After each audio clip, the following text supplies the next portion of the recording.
I am down at Kay's Cross, just about a half hour outside of Salt Lake City. I have my guide here beside me, and if you want to visit it, you have to talk to them. They're on Facebook. You can message them, and they're very easy to contact, very easy to arrange a tour with. Pencovic came to Utah and proclaimed himself a second coming of Christ, gained about 100 or so more followers, and then moved out to California. That's correct, and that's where he would die. And here there was a K, and the story goes that he buried 3 of his wives under the K.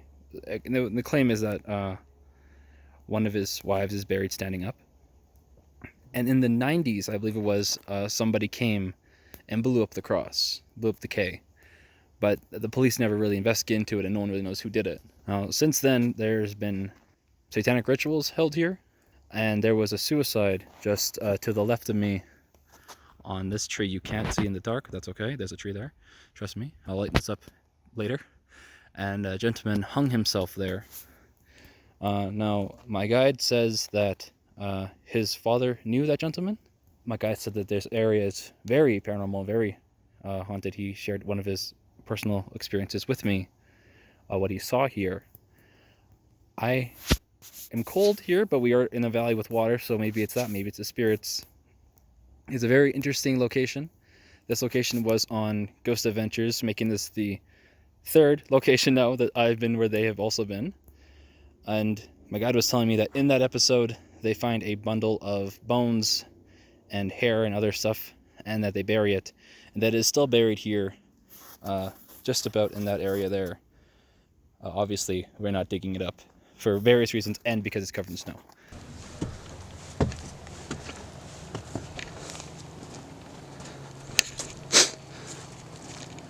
There's this car, and there's that car right over there. Are these the ones that came down in the mudslide? These cars actually just were drove down here. Oh.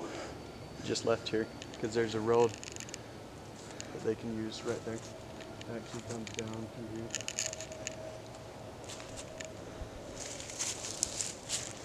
But yeah, if you want a video, whatever you want to do. There's nothing left, huh? That's cool.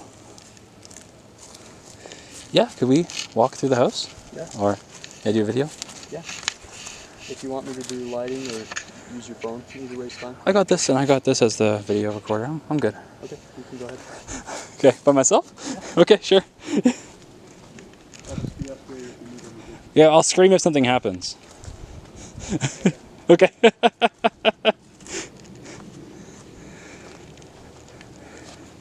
So my guide was telling me that this house was owned by previous property owners who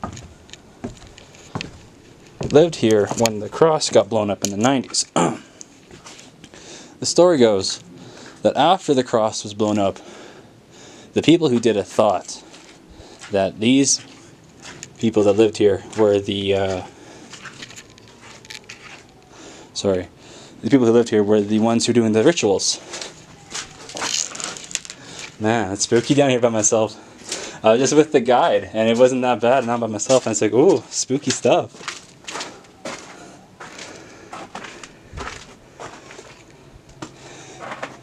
Now, I don't know if the house is haunted. He told me that a couple people died in the house when the fire occurred, but there were 2 survivors.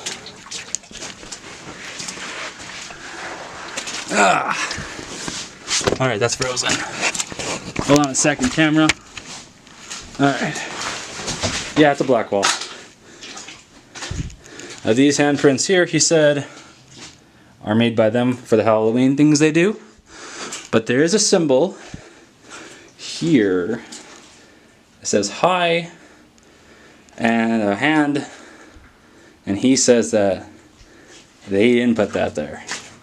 I think he said the ghosts did it. Some of those Halloween props Jessica has where the face changes.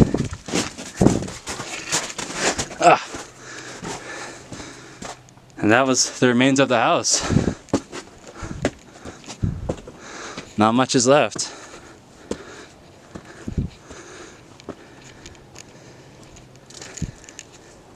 Oh, cool. It says help. Oh, you scared me now. Jeez.